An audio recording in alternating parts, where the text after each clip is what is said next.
आज के इस वीडियो के द्वारा हम ये सीखने वाले हैं कि हम किस प्रकार से फोटो सेल सेंसर का कनेक्शन स्विच बोर्ड के साथ करेंगे और इसी फोटो सेल सेंसर के द्वारा किस प्रकार से एक लैंप को ऑटोमेटिकली चालू और बंद करेंगे।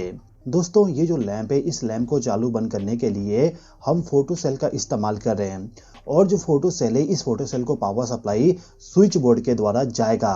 तो सबसे पहले हमें स्विच बोर्ड का कनेक्शन करना होगा। अब ये जो स्विच बोर्ड है, इसको पावर सप्लाई प्रोवाइड करने के लिए हम यहाँ पे एनर्जी मीटर का इस्तेमाल कर रहे हैं। एनर्जी मीटर जो है, इसमें हमने फेज सप्लाई और न्यूट्रल सप्लाई ऑलरेडी कनेक्ट करके रखे हैं। अब यहाँ पे हमें क्या करना होगा कि जो एनर्जी मीटर है, इस एनर्जी मीटर का जो सबसे आखिरी वाला टर्मिनल है, मतलब कि ये वाला जो टर्मिनल है, इससे एक वायर को ले जाके जो स्विच बोर्ड का स्विच है, इसके साथ कनेक्ट करना है। आप चाहे तो इस वाले स्विच के साथ या फिर दूसरे वाले स्विच के साथ भी कनेक्शन कर सकते हो। इस वाले स्विच को हमने फेज सप्लाई प्रोवाइड कर दी है। अब इसी फेज सप्लाई से हम एक वायर को लूप करके दूसरे वाले स्विच को भी फेज सप्लाई प्रोवाइड कर देंगे।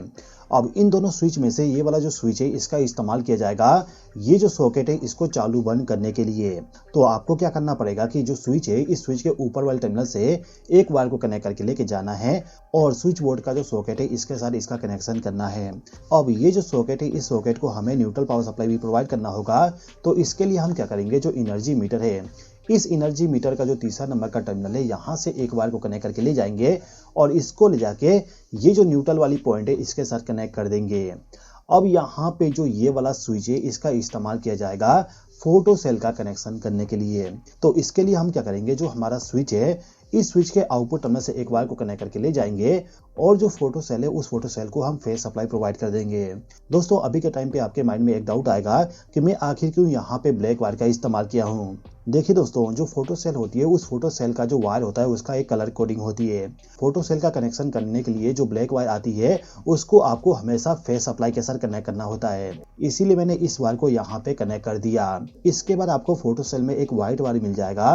व्हाइट वायर जो होती है, उसको ले जाके आपको न्यूट्रल पावर सप्लाई के साथ कनेक्ट करना होता है। तो मैंने क्या किया, न्यूट्रल पावर सप्लाई के द्वारा व्हाइट वायर का कनेक्शन कर दिया। मतलब कि फोटो सेल को मैंने फेज सप्लाई और न्यूट्रल पावर सप्लाई प्रोवाइड कर दिया। अब इस फोटो सेल का जो रेड वाली वायर होती है, उससे आपको आउटपुट पावर सप्लाई मिलेगा। अब जो आउटपुट पावर सप्लाई वाली वायर है, उसको लेके जाइए और इसको ले जाके आपका जो लैंप है, उस लैंप को फेज सप्लाई प्रोवाइड कर दीजिए। अब इस बल्ब को ग्लो करवाने के लिए हमें न्यूट्रल पावर सप्लाई भी प्रोवाइड करना होगा। तो इसके लिए क्या करना होगा कि जो आपका न्यूट्रल पावर सप्लाई है, इसी न्यूट्रल पावर सप्लाई से एक वायर को लेके जाइए और इस बल्ब को न्यूट्रल पावर सप्लाई प्रोवाइड कर दीजिए। अब इस वाले सॉकेट में आप देखोगे, यहाँ पे मोटा वाला पिन है। इस पिन के साथ में हमें अर्थिंग का कनेक्शन करना होता है।